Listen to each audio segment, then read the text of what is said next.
L'écureuil et le dragon enrhumé. Dans une grande forêt vivait un petit écureuil nommé Noisette. Un matin, il ramassait des glands pour l'hiver. Soudain, un énorme atchoum résonna. Des flammes jaillirent derrière les arbres. Noisette s'approcha en tremblant un peu.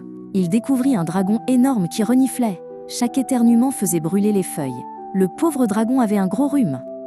« Oh non, je détruis tout sans le vouloir, » dit le dragon. Noisette, courageux, leva sa petite patte. « Ne t'inquiète pas, je vais t'aider. » Le dragon le regarda surpris. Personne ne s'était approché de lui avant. « Tu n'as pas peur de mes flammes ? » ?»« Un peu, » répondit Noisette en riant. « Mais l'amitié est plus forte que la peur. » Ils allèrent voir la vieille chouette savante. Elle vivait dans le creux d'un grand chêne. « Pour soigner le feu d'un rhume de dragon, » dit-elle, « il faut 3 ingrédients magiques, de l'eau de la cascade d'argent, une fleur bleue qui s'ouvre la nuit et une perle de rosée du matin. Bonne chance mes amis, » ajouta la chouette. Le dragon prit Noisette sur son dos. Ils volèrent jusqu'à la cascade argentée. L'eau brillait comme des diamants liquides. Noisette remplit une petite coquille de noix. Mais atchoum fit le dragon d'un coup.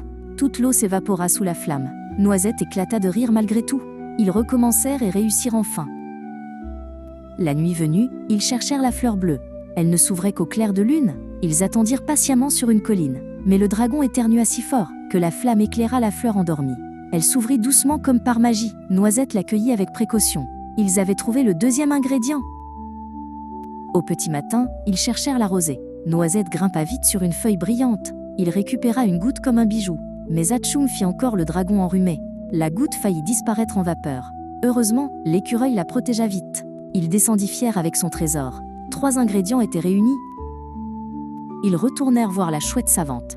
Elle mélangea l'eau, la fleur et la rosée. La potion devint d'un bleu étincelant. « Voilà, bois ceci », dit-elle au dragon. Il but d'une grande gorgée confiante. Un dernier éternuement fit jaillir une petite flamme. Puis plus rien, seulement un doux soupir. Le dragon souriait enfin soulagé. « Merci, petit écureuil, » dit-il avec émotion. « Tu as sauvé la forêt et ma santé. » Noisette sourit et tapota son museau. « Toi aussi, tu m'as montré ton courage. » Ils se regardèrent en riant doucement. Jamais ils n'auraient pensé devenir amis, mais l'aventure les avait rapprochés. Une belle amitié venait de naître.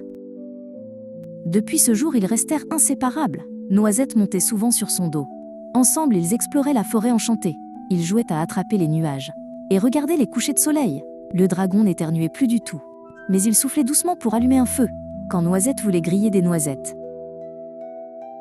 La forêt entière parla de leur histoire. On racontait l'écureuil et le dragon enrhumé, qui avaient trouvé la potion ensemble, mais surtout découvert la valeur du partage. Ils avaient appris qu'un ami rend plus fort, et qu'on peut vaincre les peurs par l'entraide. Noisette et le dragon riaient chaque soir, sous les étoiles complices de leur amitié. Le courage de tendre la main transforme l'impossible en possible.